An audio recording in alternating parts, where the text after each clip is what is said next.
मेरे चैनल में आपका स्वागत है। दोस्तों, मनुष्य के जीवन में जो भी योग बनता है सब भाग्य से ही बनता है। अगर किसी की भाग्य अच्छा है तो उसके हाथ की रेखाएं जन्म से ही अच्छी होती हैं तथा हाथ का आकार भी शुभ लक्षणों से युक्त होता है। राजयोग का अर्थ है नेता, राजनेता, अभिनेता, मंत्री, राजा जैसा रहन सहन एवं शानो शौकत हो उसे राजयोग कहा जाता है। या फिर वो व्यक्ति जिसके पास भरपूर धन हो, घर परिवार में किसी चीज की कमी ना हो, वह भी एक तरीके का राजयोग कहलाता है।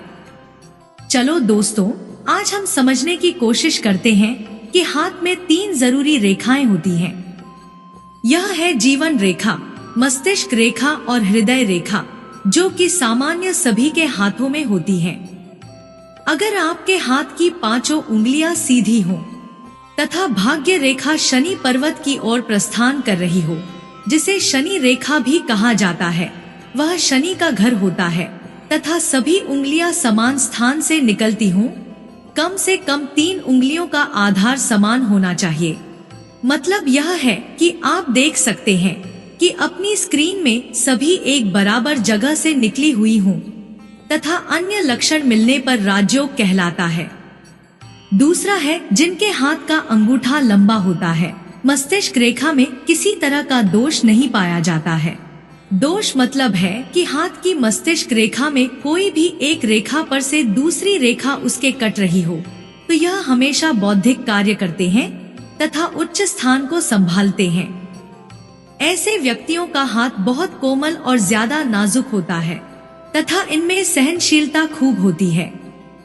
इनके हाथ में सभी ग्रह उच्च होते हैं तथा हाथ का रंग लाल होता है, जो सभी दोषों को नष्ट करता है।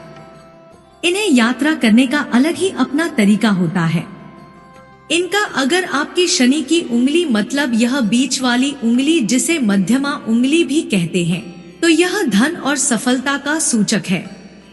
ऐसे व्यक्तियों के हाथ में जिसमें गुरु पर्वत के क्षेत्र में किसी प्रकार की खराब रेखाएं नहीं है तथा गुरु पर्वत ऊंचा उठा हुआ है, गुरु पर्वत यह है, तो ऐसे व्यक्तियों को भी राजयोग होता है। यदि भाग्य रेखा और जीवन रेखा एक दूसरे से दूर हों और मस्तिष्क रेखा और जीवन रेखा के शीर्ष में अंतर होने से व्यक्ति दान करने में आगे होता है तथा पत्रिका प्रतिष्ठा एवं धन संपत्ति के स्वामी भी होते हैं। यदि मस्तिष्क रेखा निर्दोष हो, निर्दोष होने का मतलब है कि एकदम साफ लंबी रेखा हो, मानो कि कोई रेखाएं एक दूसरे को कटती हुई न हो तथा मणिबंध स्पष्ट हो और भाग्य रेखा मणिबंध से शुरू होकर शनि पर्वत पर जाए। ऐसे लोग जन्म से ही भाग्यशाली तथा समाज के कल्याणकारी प्राणियों में से होते हैं। ऐसे लोगों में महत्वाकांक्षा खूब होती है, जिसके फल स्वरूप प्रतिष्ठा एवं प्रसिद्धि पाने में दिक्कत नहीं होती है। इन लोगों का रहन सहन अपनी रॉयल लाइफ जीते हैं। इन्हें व्यक्तियों के पास सही ठाट बाट के अलावा समस्त भौतिक सामग्री होती है और यह लोग बहुत ही उच्च तरह के राजमुख्य बुनियादी नेता या अभिनेता बनते हैं। दोस्तों, अगर आपको यह छोटी सी जानकारी अच्छी लगी हो तो कमेंट में जय श्री राम लिखें।